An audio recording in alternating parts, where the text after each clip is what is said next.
जी नाज़रीन, welcome back. एक दफा फिर आपको खुशामदीद कहते हैं। मेडिकैम खेलो Pakistan HBL PSL season 10 powered by me body spray and the Oxford school. इसके साथ मैं हूं आपका मेज़बान डॉक्टर बुलंद इकबाल। मेरे साथ मौजूद है मेरी साथी मेज़बान नसीम हमीद और हमारे साथ खालिद लतीफ़ साहब मौजूद हैं, आसिम खान अमरोही मौजूद हैं। लेकिन इसके साथ साथ हमें ज्वाइन किया है ऑन कॉल बड़े ज़बरदस्त एंकर पर्सन हैं, स्पोर्ट्स एंकर हैं, स्पोर्ट्स जर्नलिस्ट हैं, किसी तारुफ के मोहताज नहीं है। माशाल्लाह इतने सालों से इतनी ज़बरदस्त स्पोर्ट्स रिपोर्टिंग और स्पोर्ट्स एंकरिंग करते चले आ रहे हैं कि अब आने वाले लोगों के लिए ये एक तरीके से मशल राह है। तो हमारे साथ मौजूद हैं याह्या हुसैनी साहब। अस्सलाम वालेकुम। वालेकुम अस्सलाम बुलंद इकबाल और अस्सलाम वालेकुम। वालेकुम अस्सलाम। बहुत बहुत शुक्रिया आपने प्रोग्राम के लिए टाइम निकाला। अच्छा याह्या भाई, आपसे जानना चाहेंगे, कल का मैच हुआ, आपने देखा कराची की टीम ने टॉस जीतकर बजाय पहले बैटिंग करने के पहले बॉलिंग कर ली, यानी फील्डिंग कर ली, और उसके बाद फिर जो कुछ हुआ वो आपके सामने होगा और कराची की टीम दूसरे नंबर पे नहीं आ सकी।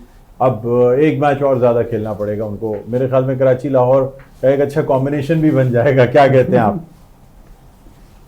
जी बिल्कुल ठीक कहा बुलंद आपने कि जो डे आफ्टर टुमारो मैच है कराची बमनाम लाहौर कलंदर, दो रिवायती हरीफों के दरमियान, लेकिन एक चीज भी वो सबके समझ में आ रही है मेरी तरह, वो ये कि पिंडी में हाई स्कोरिंग मैच हो रहे हैं, लेकिन जिद लगाई हुई है कप्तानों ने कि जो भी कप्तान टॉस जीत रहा है वो पहले फील्डिंग का फैसला कर रहा है।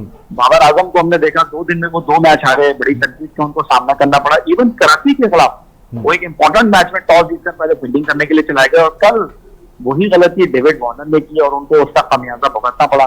तो काम तासुर ये था कि शायद इस्लामाबाद जीत जाए, लेकिन इतने बड़े मार्जिन से नहीं जीतेगा कि वो डायरेक्ट क्वालिफाई कर जाएगा। लेकिन कल सबने देखा कि उन्होंने तो उड़ाकर रख दिया कराची किंग्स को और इस परफॉर्मेंस ने उनको फाइनल में पहुंचा दिया। बिल्कुल आप सही कह रहे हैं। जिस तरीके से हमने देखा है कि कल का मैच इस्लामाबाद ने बड़े बेहतर तरीके से परफॉर्म किया, वो ऐसे ग्राउंड में नजर आ रहे थे कि मतलब उन्होंने ये जो गैप था ना उनकी फेवर में चला गया। जो हमने कशीदगी के दौरान जो मैचेस ख़त्म हो गए थे और जब इस्लामाबाद वापस आए और तो इस्लामाबाद की जो बैक टू बैक जो हार हो रही थी, उसके बाद उन्होंने बेहतरीन तरीके से ग्राउंड में खुद को साबित किया। क्या कहेंगे आप?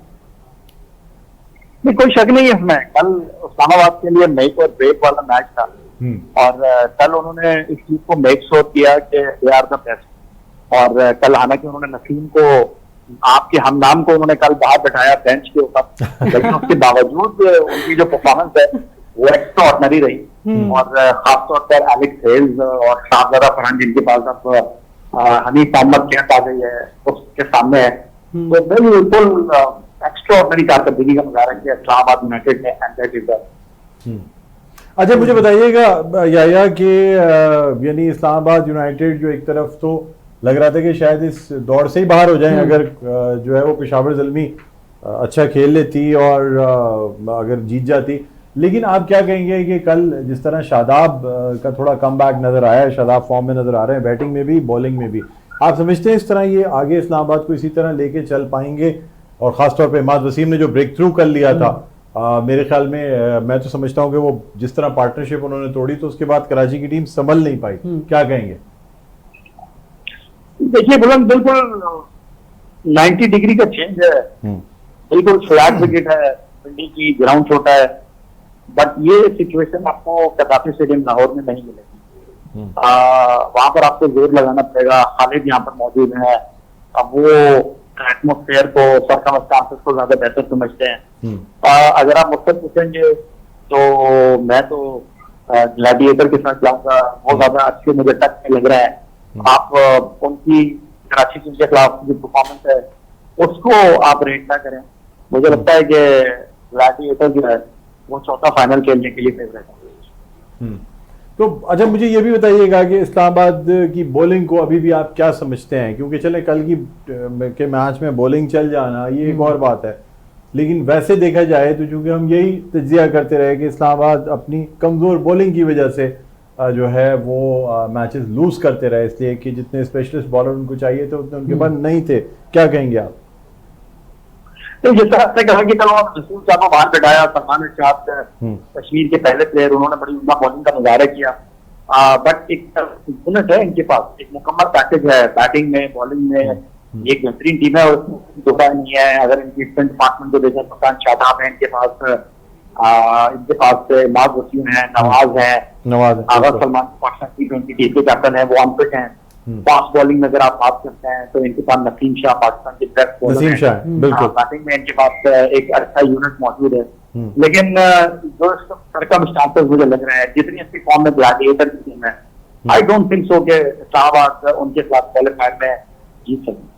ठीक है जी। खालिद लतीफ साहब भी मौजूद है हमारे साथ, आसिम खान साहब भी। खालिद भाई भी आपसे बात करना अस्सलाम जी खालिद, वालेकुम सलाम, कैसे हैं? कैसे हैं आप? मैं बिल्कुल ठीक हूँ। या भाई हम बात कर रहे थे कल के मैच के ऊपर, पिच का बिहेवियर हम देख रहे हैं जब से पीएसएल शुरू हुई है, तो वहाँ पे सेकंड टाइम जो है बॉल जो है ना वो ज़्यादा फेवर करती है पिच बॉलर्स को। तो थोड़ा सा आपने जिक्र भी किया बाउंड्री का, तो क्या जो कैप्टन है वो ये समझ रहे हैं कि बाउंड्री छोटी है उसका एज लेने के लिए जाते हैं और फिर वो सेकंड इनिंग में फंस जाते हैं, परफॉर्म नहीं कर पाते, या फिर पिच जो है वो एक टाइम ऐसा था जब हम क्रिकेट खेलते थे तो एक मैच, एक टूर्नामेंट ऐसा था जिसमें हमने खेला तो वहाँ टॉस वाइटल थी, जो टॉस जीता था वो मैच जीत जाता था। तो मुझे ये वही पिच लग रही है, वैसे ही पिच है, जबकि पीसीबी के जो क्रिएटर्स हैं उन्होंने कोशिश जरूर की है। तो आप क्या समझते हैं, बाउंड्री की वजह से टॉस जीत के बैटिंग करते हैं ये कैप्टन, या फिर कुछ और चीज़ है? क्योंकि पिच का बिहेवियर और पिच ने अपना बिहेवियर चेंज करना था, ये तो सबको पता है। खालिद, क्रिकेट तो आप अभी भी खेल रहे हैं और अभी हमने हाल ही में आपको कराची प्रीमियर लीग में खेलता हुआ देखा है और आप बड़े अच्छे मैचेस टच में है, बल्कि आपने कप्तानी भी की है।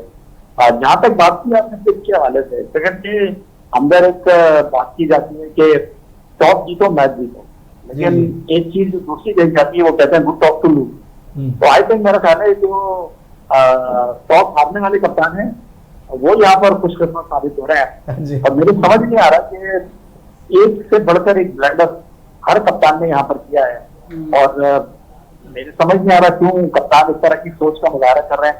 बट एक चीज बहुत वाज़ेह है कि इस तरह थ्रू बैटिंग पिच हो तो आप खुद बैट्समैन है तो ऐसी सिचुएशन में तो आपको टॉस जीतकर बैटिंग करना चाहिए, डेफिनेटली स्कोर बोर्ड पर अच्छे रन टिकाना चाहिए, लेकिन आपको नजर नहीं आ रहा है। बिल्कुल ऐसे ही, यही बात डिस्कस कर रहे हैं हम। जी आसिम खान सर, मेरा एक सवाल आपसे ये है कि जिस तरह इस्लामाबाद यूनाइटेड ने कमबैक किया है तो नेक्स्ट मैच के अंदर इसकी जो परफॉर्मेंस रही है लास्ट मैच की, वो कितना अहमियत का हामिल होगी? आई मीन के कोयटा के खिलाफ जो इनकी परफॉर्मेंस होगी, आप क्या समझते हैं? जिस तरह भी आपने तजिया किया कि आपकी नज़र में शायद इस्लामाबाद यूनाइटेड जो है कोयटा को बीट नहीं कर सकेगी, लेकिन आप नहीं समझते कि अगर ये डिपेंड करेगा उस दिन की कंडीशंस के ऊपर, टॉस के ऊपर?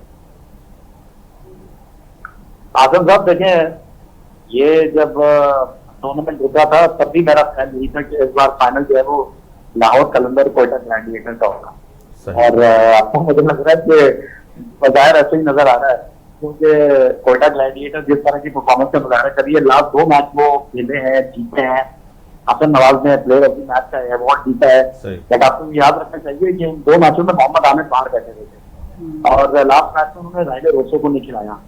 तो लीथल किस्म का कॉम्बिनेशन है इस वक्त कोयटा ग्लैडिएटर का, और वो जिस तरह की कारकर्दगी का मुजाहरा कर रहे हैं। आपने जो उनका मैच देखा लाहौर में इस्लामाबाद के साथ, वो तो ऐसा लग रहा था कि फरिश्ते उनके साथ मौजूद है। 3 दिनों में 2 कैच गिर गए, आखिरी ओवर में 15 रन बन गए। फिर लास्ट मैच में देखे कि हसन नवाज ने 2 छक्के मार दिए हसनैन को। तो लगता है कि वो कहते हैं ना कि बहादुरों के साथ है किस्मत, तो इस वक्त किस्मत जो है ना पूरी तरह सपोर्ट कर रही है कोयटा ग्लैडिएटर को। मुझे यहाँ पर नहीं लग रहा कि कोयटा ग्लैडिएटर को इस्लामाबाद की टीम जो है वो पकड़ पाएगी, इतनी जाती रहा है। लेकिन मुझे ऐसा लगता है कि इस्लामाबाद की टीम जीती जरूर है, बट कोयटा ग्लैडिएटर उनको प्ले ऑफ में पकड़ लेगी। ठीक है, ठीक है। याया, बहुत बहुत शुक्रिया, आपने प्रोग्राम के लिए वक्त निकाला। नाज़िम याया हुसैनी हमारे साथ मौजूद थे, senior anchor person, sports anchor, sports journalist. अब हमारे साथ खालिद लतीफ़ साहब और आसिम खान साहब मौजूद हैं। अब क्या समझते हैं आप, जिस तरह याया कह रहे हैं कि जी चांसेस तो जो है वो कोयटा के ही कह रहे हैं, वो कह रहे हैं जी कोयटा की ज़्यादा। असल में देखिए, मैं आपको बताऊं, टेक्निकल बात भी करें तो कोयटा को फेवर मिलती है, क्योंकि इससे पहले जब हमने गैप से पहले भी हम बात कर रहे थे, हम ये कहते हैं इस्लामाबाद यूनाइटेड पिंडी में बहुत अच्छा खेलती है, सेकंड टाइम प्रॉब्लम होती है, उनकी स्पिन बॉलिंग है, वो ग्रिप मिलती है उनको। जब ग्रिप होता है तो उनके पास स्पिनर्स मौजूद है, उनको सपोर्ट मिलती है। यही बात याया भाई ने की कि बाउंड्री वहाँ पर छोटी है, यहाँ पर फुल बाउंड्री होगी लाहौर में। देन यहाँ पर जो कंडीशंस है वो मीडियम पेसर्स को या सीमर्स को सपोर्ट करती हैं, वेदर आप लोगों के सामने बारिशें हो रही हैं, वेदर चेंज हो रहा है, बिल्कुल। तो इस हिसाब से अगर देखेंगे तो कोयटा की बॉलिंग जो है वो स्ट्रांग है, इनके पास स्पिनर्स हैं, उनके पास सीमर्स हैं। देन बैटिंग पे आते हैं तो इस तरह के पिच के ऊपर आपको प्रॉपर बैटिंग करनी होती है। जो प्रॉपर बैट्समैन है वो कोयटा ग्लेडिएटर के पास है, उनके पास साहिबजादा फरहान है, बाकी जो लोग हैं वो जैसे कल हिल्स ने बैटिंग की है, और भी है हिल्स ने बैटिंग की, उसने खुल के शॉट्स मारी। हाँ। इस तरह की शॉट उस पिच पे उस तरह के बॉलर को यानी कि मोहम्मद आमिर को या शहजाद खुरम शहजाद को आप नहीं मार सकते। तो ये सारी चीजें ये अगर देखें तो उनको एज टेक्निकली भी जाता है, और ज्यादा जैसे है। याया भाई ने कोयटा की बात टीम को अपने की का- कि लक उनका साथ दे रही है, हाँ। लक उनका साथ दे रही है। ठीक, आप क्या कहते हैं आसिफ खान साहब? पहले तो मैं ये कहूंगा कि खालिद भाई और याहिया भाई का they both have the lots of experience, हाँ। तो इनको मैं काउंटर तो नहीं कर सकता, बट मैं इतना ज़रूर कहूंगा कि सर बिल्कुल सही फरमा रहे हैं, लेकिन जब एक फतह मिलती है ना किसी टीम को, लाइक जिस तरह भी तो उसका इस्लामाबाद मोराल को हो मिली है, जाता तो है। उसका जो मोमेंटम है वो थोड़ा सा क्वाइट डिफरेंट होता है। तो आई डू बिलीव कि इस्लामाबाद की टीम जिस तरह माजी के अंदर भी परफॉर्म करती आई है, तो इस क्रूशल गेम के अंदर वो उसी जो है उसी स्टार्स के तो साथ सर वो आप वापसी आएगी। मुझे बताएं कि जिस तरीके से अगर ये मैच होता है इस्लामाबाद यूनाइटेड का और कोयटा की ग्लेडिएटर्स, तो अगर वो टॉस जीत के पहले बैटिंग करने का मौका मिले तो क्या कोयटा को पहले बैटिंग करनी चाहिए इस्लामाबाद को? मतलब होता है ना नहीं, जो टॉस जीतेगा वो हाँ, क्या करेगा? वो लाहौर क्या की करेगा? पिच पे क्या पहले हाँ, कि मतलब ये बैटिंग जो की पिंडी जाएगी? में क्योंकि face कर रहे हैं, normally वो वैसे चीज़ वहाँ पे नहीं होगा। देखिए, वैसे जो सेमीफाइनल फाइनल्स होते हैं ना हाँ। उसमें जो टॉस जीतता है पहले बैटिंग ही हाँ। करता है, टारगेट सेट करता है। आप जी, क्या कहेंगे? अच्छा बात ये है कि अभी देखिए वहाँ पे आई डोंट नो कि वहाँ पे ड्यू फैक्टर हो सकता है नहीं हो सकता है, ठीक है, वो उस आई मीन कल वो डिसाइड होगा, बेहतर जो बिल्कुल। टीम फैसला करेगी। लेकिन यहाँ पे एक बात ये है कि कोयटा की टीम को मैं नजरअंदाज बिल्कुल नहीं कर सकता, बहुत बहुत जबरदस्त जबरदस्त टीम टीम है, कॉम्बिनेशन बहुत अच्छा नंबर 1 पे है सर इस वक्त। इवेंट बहुत अच्छा खेलते लीग हुए से आए आया हैं। और कैसे बहुत ऊपर गए? बेहतर उन्होंने तरीके से उन्होंने खेलते perform खेलते हुए करके अपने आप को हैं। लेकिन मनवाया हम इस किसी तरह भी ना इनको माइनस नहीं कर सकते अपना नहीं नहीं सर, माइनस हम कर भी नहीं रहे हैं। तो खेल पे डिपेंड करेगा। नसीम एक ब्रेक लें, उसके बाद फिर वापस जी, आते हैं, नसीब। मजीद प्रोग्राम को आगे बढ़ाएंगे। बिल्कुल हम मैच के हवाले से दोबारा बात करेंगे, लेकिन एक ब्रेक के बाद देखते रहिए मेडिकेम खेलो पाकिस्तान।